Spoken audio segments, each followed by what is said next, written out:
So with that, let me introduce our first speaker.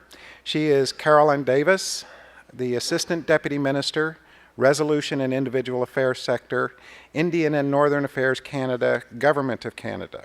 And her talk is entitled Advancing Reconciliation Following the Statement of Apology to Former Students of Indian Residential Schools. Please welcome Minister Davis.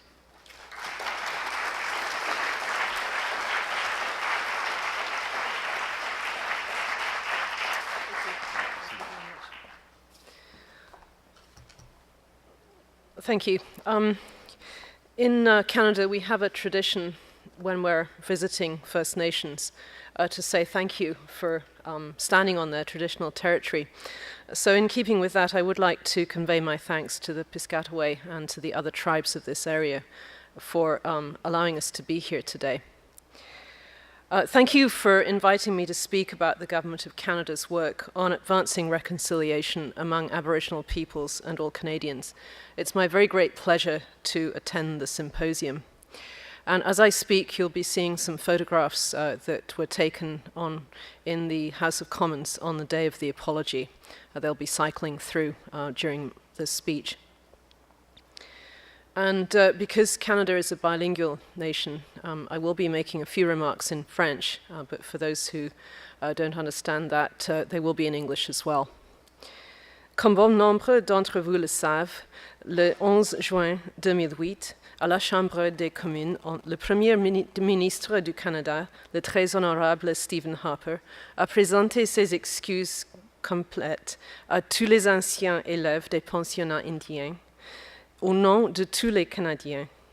Ces excuses constituent un pas important dans notre cheminement vers la guérison et la réconciliation. As many of you know, on June the 11th, 2008, the Prime Minister of Canada, the Right Honourable Stephen Harper, on behalf of all Canadians, issued a full apology in the House of Commons to all former students of Indian residential schools. This is an important step in the ongoing journey towards healing and reconciliation. Le gouvernement reconnaît que les excuses n'effaceront pas les séquelles laissées par le système des pensionnats indiens. Toutefois, elle démontre que le gouvernement est résolu à trouver des solutions justes et durables à ces séquelles et à aller de l'avant en partenariat avec les autochtones d'un bout à l'autre du Canada. The government recognizes the apology will not take away the sad legacy that has resulted from the Indian residential school system. However, the apology demonstrates that the government's continued commitment to a fair and lasting resolution to the Indian residential schools legacy and to moving forward in partnership with Aboriginal people across Canada. Le règlement de la question des séquelles laissées par les pensionnats indiens est au cours de la réconciliation et du renouvellement des relations avec les autochtones qui ont fréquenté ces établissements, ainsi qu'avec leurs familles et leurs collectivités. Bringing resolution to the legacy of Indian residential schools is a necessary first step in the journey towards reconciliation and a renewal of relationships with Aboriginal people who attended these schools and with their families and communities. The apology was issued in conjunction with the ongoing implementation of the Indian Residential Schools Settlement Agreement. This settlement is supervised by the courts and represents the results of discussions between the Government of Canada, Legal Counsel for former students, the churches, and the Assembly of First Nations. The implementation of the historic agreement brings a fair and lasting resolution to the legacy of Indian residential schools. To appreciate fully the Indian Residential Schools Settlement Agreement and the Statement of Apology, it's important to understand the long path that was travelled to arrive at the historic day of June the 11th, 2008. Following Confederation in 1867, the federal government of Canada began to play a role in the development and administration of Indian residential schools. They had been founded by various religious organizations, which included various Catholic entities, the Anglican Church, and the United Church, which took over the schools of the Methodist Church and the Presbyterian Church. By the 1920s, the Government of Canada operated nearly every school in a joint venture. The government was responsible for the funding, operations, and oversight of the institutions, while the religious organizations were responsible for providing the day-to-day care of the children and managing the property. Aside from education, one of the stated intents of the Indian residential schools policy was to assimilate the children into the dominant Christian culture. Over the period the schools were operated, over 150,000 children were removed from their homes and isolated from the influence of their families, traditions, and cultures. The schools were located in 7 out of 10 Canadian provinces and in all 3 territories. Approximately 132 schools existed over time, and while most of them ceased to operate by the mid-1970s, the last federally run school in Canada ceased as late as 1996. It's estimated that there are 80,000 people alive today who attended a federal Indian residential school, and that's about 7% of Aboriginal people in Canada, according to the 2006 census. In August of 1991, the Government of Canada established the Royal Commission on Aboriginal Peoples, which had a broad mandate to examine the relationship between Aboriginal peoples, the government, and Canadian society as a whole. Although the Commission's mandate was much broader than residential schools, in the 178 days of public hearings in 96 communities, many individuals had the courage to come forward and tell their stories of physical and sexual abuse at the schools.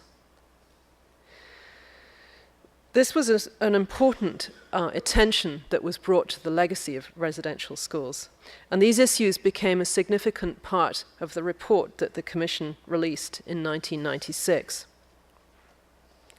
The recommendation in the report for a public inquiry to examine the origins, purposes, and effects of residential schools policies, to identify abuses, to recommend remedial measures, and to begin the process of healing has taken over a decade to come to realization. In 1998, the government issued a statement of reconciliation that included an apology to those people who were sexually or physically abused while attending residential schools, and the government also at that time established the Aboriginal Healing Foundation. The foundation was provided funding to deliver community-based healing projects which focused on addressing the legacy of Indian residential schools. And over the next several years, the government committed additional funding and continued to support the important work of the Aboriginal Healing Foundation. The Statement of Reconciliation was viewed by many Aboriginal people as insufficient recognition of the harm that was caused by the residential schools policy.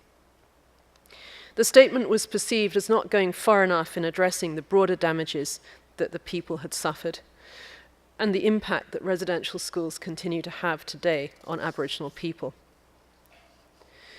In conjunction with the Statement of Reconciliation, the Government of Canada began to focus efforts on the other issues raised in the Royal Commission report.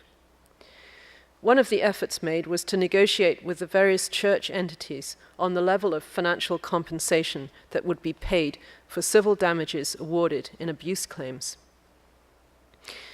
In November of 2003, the government launched the National Resolution Framework, which included a litigation strategy, health supports, a commemoration program, and an alternative dispute resolution process.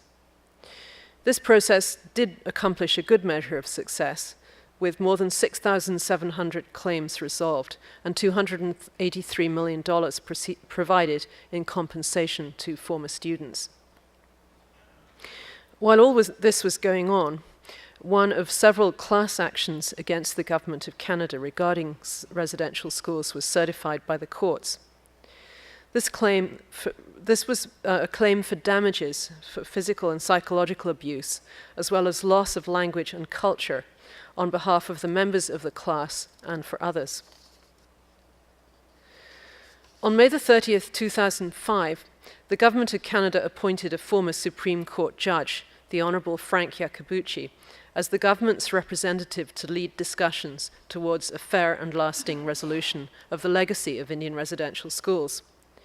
Mr. Iacobucci was provided a mandate to lead discussions with legal counsel for former students, the Assembly of First Nations, and legal counsel for the church entities. It took a year, but 1 year later, the Government of Canada announced that an agreement had been reached. The Indian Residential Schools Settlement Agreement includes 5 components, and I'll summarize them briefly for you.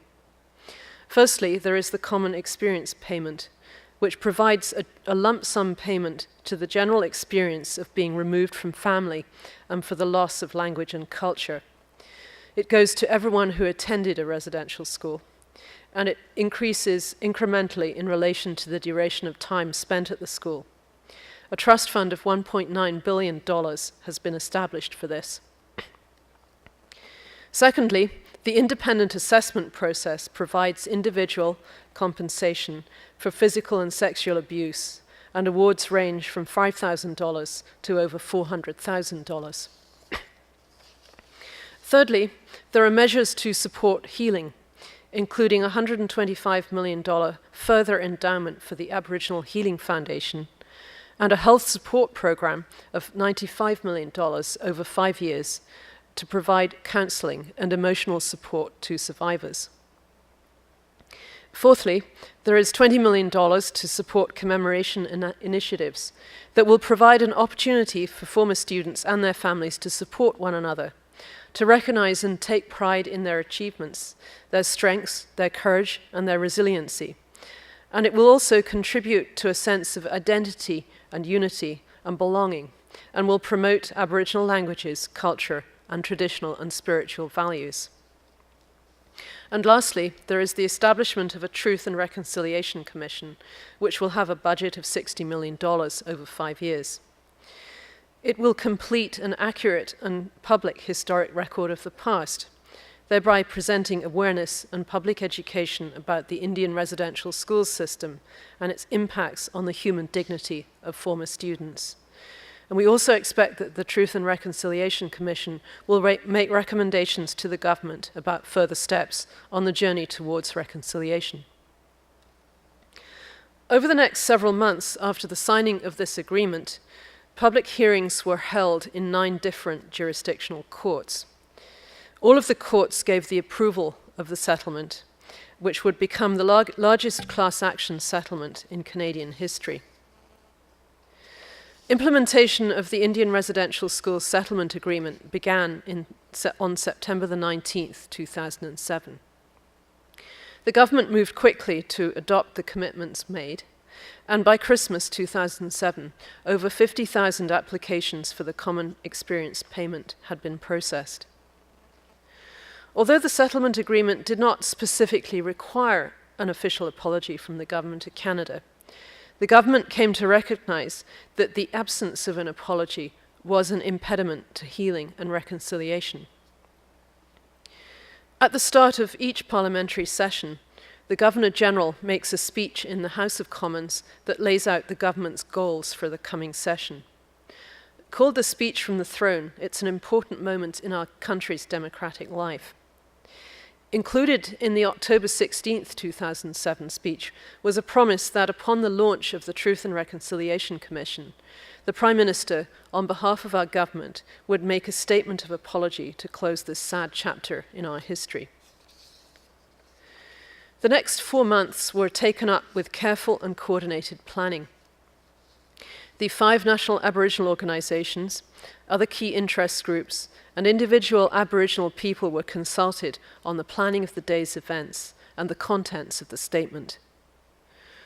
Through open letters and statements to the media, personal letters sent directly to the Prime Minister, and direct conversations, key representatives shared their vision and ideas on a meaningful apology, and what actions by the government were necessary to have the apology accepted by former students of Indian residential schools.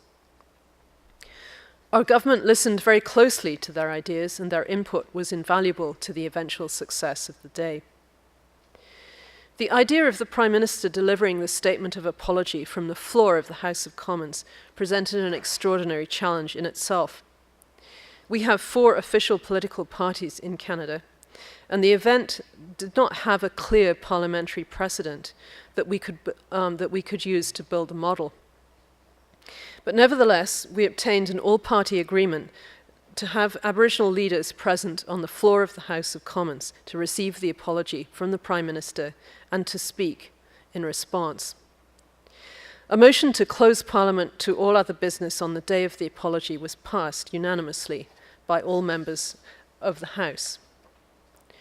Thousands of people came to came to Parliament in Ottawa on June the 11th, 2008. The galleries were filled with former residential school students. And as the events were happening inside of the House of Commons, they were simultaneously broadcast to 3 rooms inside Parliament, and also to thousands of survivors and others who were watching on a big screen set up on the outside lawn. The event was broadcast live on television in Canada. People gathered together to watch from coast to coast to coast in community centres, friendship centres, places of business and private homes. Survivor groups watched with anticipation. The apology made the news throughout Canada, into the United States and around the world.